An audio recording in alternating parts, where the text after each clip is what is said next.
Guys, get your PIM particles ready because we're going back in time with this one. Yes, we are taking a trip back to the early millennium with the Nike Supreme Shox Ride 2. I would love to welcome all of my first-time viewers. Thank you guys for showing up and hanging out with me today. And of course, if you are a returning member of this community, welcome back. Glad to have you here. The wear test is complete, so it's time to talk a little bit more about these shoes, and hopefully by the end of this video, you'll determine whether or not this will be a good buy for you. Honestly, who would have done this any better than Supreme? You can never count Supreme out for giving us very unique collaborations when it comes to their accessories and, of course, their shoes. Some of you actually might be surprised that this shoe was designed to be a running shoe.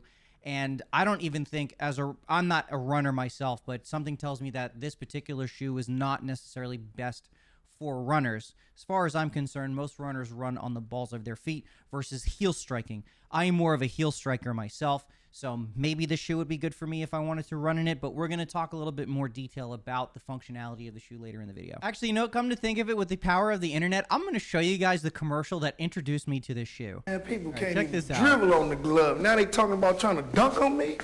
Oh, they crazy. Looky here, I got an afro now, but I'm gonna have a super afro now. This commercial was with Vince Carter. Come on down with it now. At his baby prime. artist Gilmore. These all Toronto Raptors. Vince Carter, by the way. You understand me? The boing sound. Well, who can do this?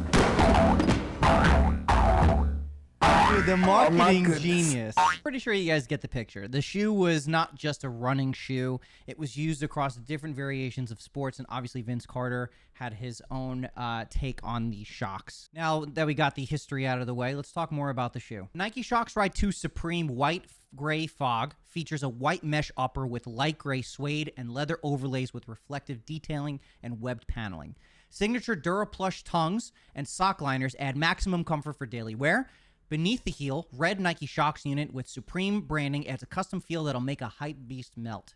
And to be completely honest with you guys, I think Supreme did a very good job collaborating with Nike to take a more modern approach to an early millennium design sneaker. Now, Supreme originally released the sneaker during their spring-summer release in June of 2022 for a retail price of $188 US. And surprisingly, as of this video, it seems like the prices on some of these pairs and all the different colors that they released, the gray fog colorway seems to be doing fairly well. Now, beside the gray fog colorway, we also got a black, a olive, and red. I'm gonna spend a little bit of extra time talking about the comfort of the shoe. After wearing the shoe for 2 weeks, I had a hard time determining how to best wear this shoe day to day. Some people might like to use this shoe as just a normal everyday shoe, which I would agree you could definitely get away with.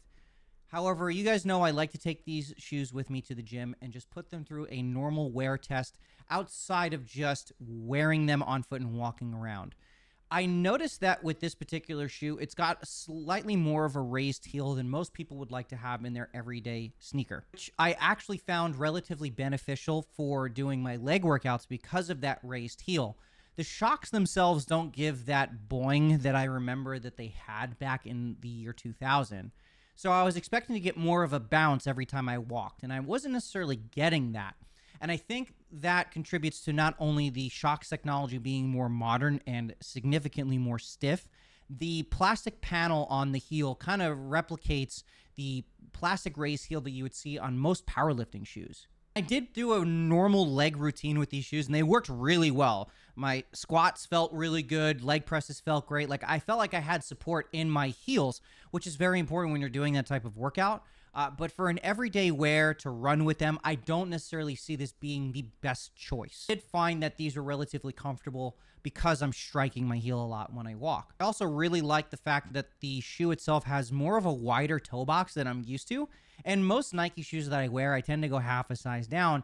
With these guys, I went true to size, and I think you're going to be just fine going true to size with this shoe. I have a lot more room in the toe box. I can spread my toes out a little bit more, which is important from when I'm just wanting to be comfortable. Now, who wouldn't love the Supreme branding on the Shox? I don't think we've ever seen that in the past on all the different variations that we've seen with the Shox from the early 2000s and on. So getting a branding on there kind of adds a nice little custom flair to it. I would say after about 3 weeks of wearing the shoe, I finally was able to find that comfort groove with them, but it did take a little bit of time. Now, if you're relatively short, I think having this shoe in your collection will add a little bit of height.